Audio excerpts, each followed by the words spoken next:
we're going to talk a little bit about sleep.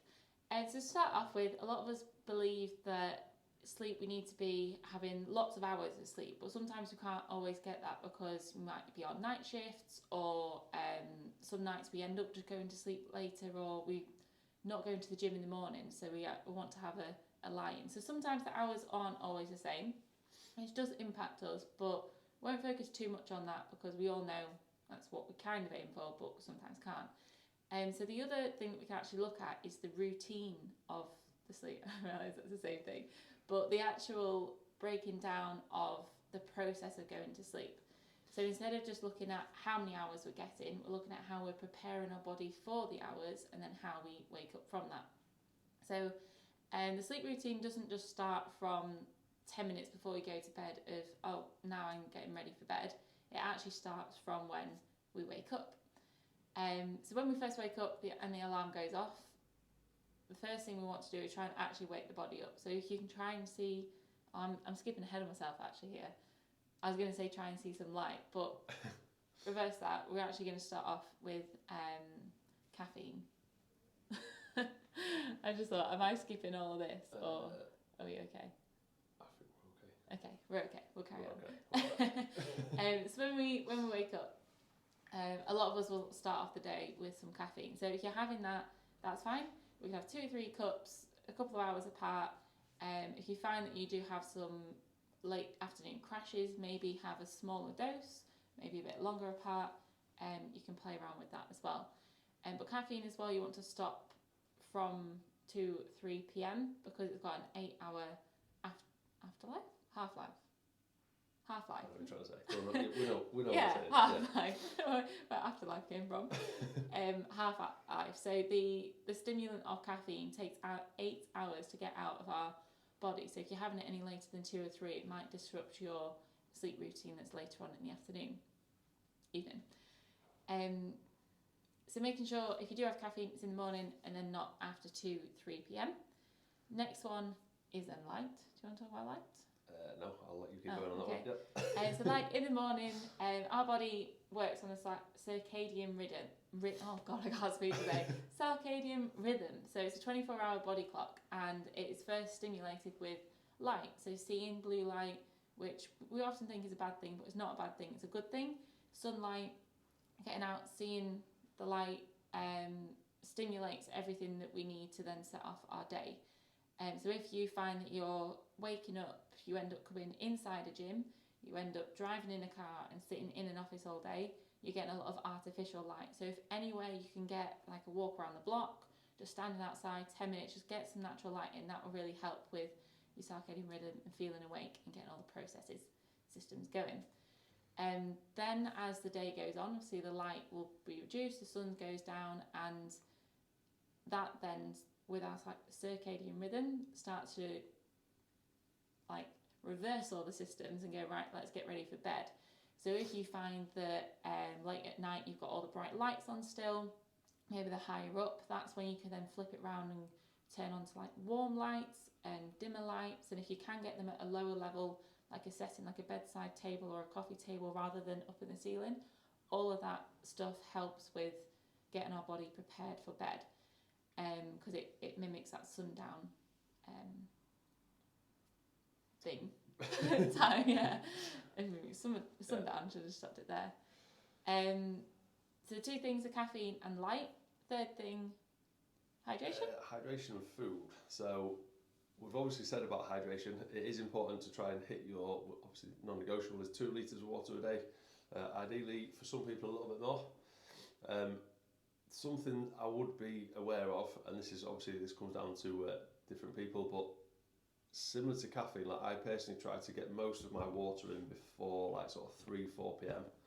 And then I might just have a drink of my tea or whatever it is, but that in itself will stop the waking up in the night as well, so that's going to help with the sleep.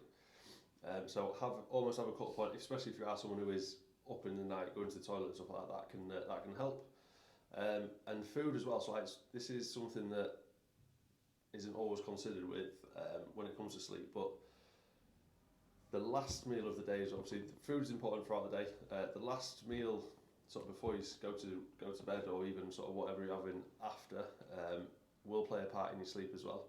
So obviously high sugar foods, that's quite an obvious one that's not going to help with sleep. But having quite a high carb meal can actually help improve your sleep as well. So if throughout the day you can sort of bank your carbs, if you like, if you maybe go a little bit lower carb in the day, this is more for if you are struggling to sleep, but it can actually help to have a really high carb meal. When I say high carb, it is lower in sugar, but decent carbs, as in like pastas, breads, rice, stuff like that, not chocolate.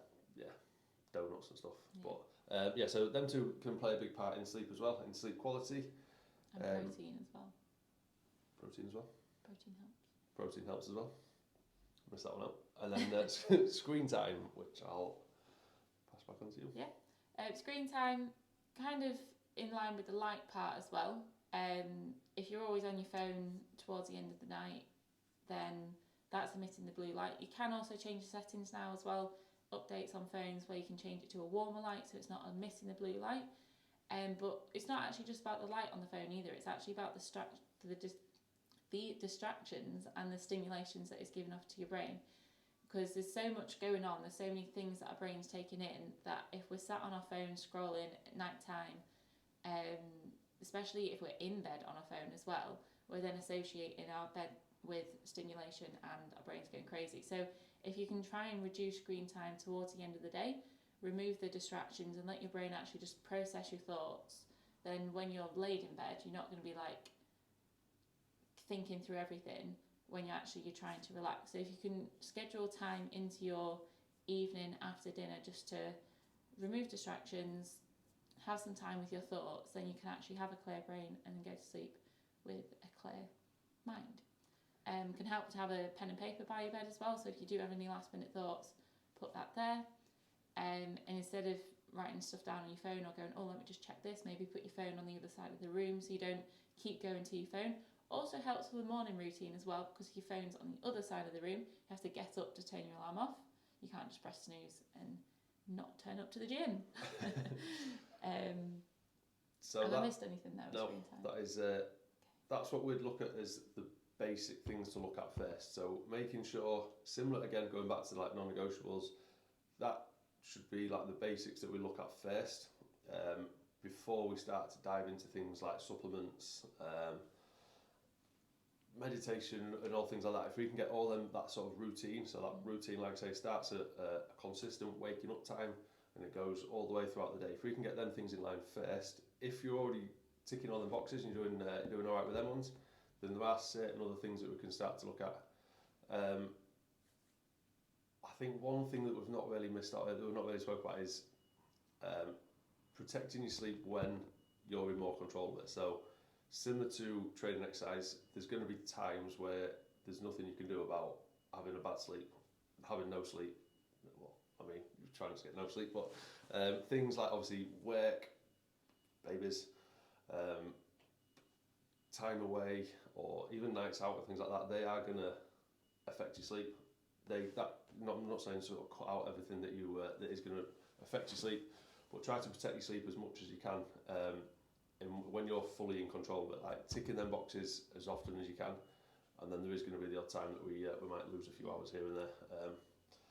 That's something I've definitely found recently, is to alcohol as well. We've not actually spoke about alcohol, but limiting alcohol when you don't really need it, if you like, or on days that I was finding that was, so like Friday nights, a couple of glasses of wine, that is going to affect your quality of sleep. However you put it, it might relax you to start with, but it does affect your quality of sleep as well. So just think to yourself, do you really need them? If you don't, cut them out, and you might just bank yourself a few more extra hours of sleep on a Friday. A lot of people think as well that they sleep better after a drink because they feel like they're more tired. No. But even my nana says about caffeine. She's like, oh, I sleep better after caffeine. Like, crazy. No. You might feel like you're sleeping better after any kind of stimulant or after scrolling on your phone, but the actual inner workings and the processes of your sleep are reduced. So however you feel, that's great, but it's not how your body works. So don't pay too much attention to how you feel with that one. So extra things, I went on a bit of a tangent there, sorry. So extra things you can look at when it comes to sleep. If you've got all them things ticked off and we're doing all right with the routine, Meditation before bed. This doesn't mean, like we spoke about meditation before, it doesn't mean sat there, eyes closed, legs crossed. It can be anything that just helps you wind down. So I think G's probably a better one to speak about this than me, so I'll pass it on to you again. Well, I like to do Sudoku, which some of you probably already know. This is just a good way of, because sometimes people find reading's really good, or good way to relax them. They stop thinking about other things, and that's great. You can do reading. For me personally, I find whatever I like to read actually gets me a bit like stimulated, motivated to start thinking about work, business, clients and stuff. So that doesn't help me. So I find looking at numbers makes me sleepy. You can also do colouring, or you could just have some no phone time, just spend some time with your partner, just actually talk to each other rather than watching the TV, being distracted on phones. Maybe go for a walk around the block, phoneless walk, just look up at the stars, take in the fresh air, just anything that allows time for you. So like you say, motivation doesn't have to be sitting and breathing. You can do that obviously, but it's just taking time out for you without distraction. So that's just any kind of motivation. Meditation. I was just thinking, what's the word? Meditation that you can get in there. So then other little things you could add. Supplements can be looked at, but again, they would be almost like a last resort thing. If we've got everything else in line, 2/3 that I can only recommend from sort of personal experience and from recommending to others are ZMA. I couldn't tell you what it stands for again now, but that can help with sleep to take as a supplement before. One that I've personally used is a CBD oil, just drops on your tongue. That can help with recovery as well. Apparently, I don't know how much the science is backing it at the minute. It's quite new, but that personally helped me, and I know a couple of others that have tried it, and it's helped with their sleep as well. It could be a placebo, but if placebo works for me. And then things like lavender sprays on pillows, eye masks, just to make sure that it is dark. Obviously, we don't need them too much so at the minute. those two, they're not the supplements, but oh no, sorry, I've gone off here. There was just the two supplements, and then the other extras are lavender on your pillow, eye mask to make sure it is dark, and temperature of the room can also play a part. Yeah, because you want your sleeping environment to be as dark as possible and as quiet as possible as well. So if it is daytime, if you're on night shift, then using an eye mask, using blackout blinds, and then trying to reduce sound as much as you can. I know sometimes that can't be helped, but if you can use earplugs or put relaxing meditation music on in the background, that can help drown out the not so nice noises as well. But yeah, so they're all the extra little bits that would help improve if you're already nailing the basics. But you want to first look at the caffeine, then the light, hydration, food, and then you can start looking at all those little bits towards the end. I think we've covered everything sleep related there. Anything else, if you have got any more questions, then as always, get your questions in on the check-in form and we'll answer them the best we can on sleep and recovery.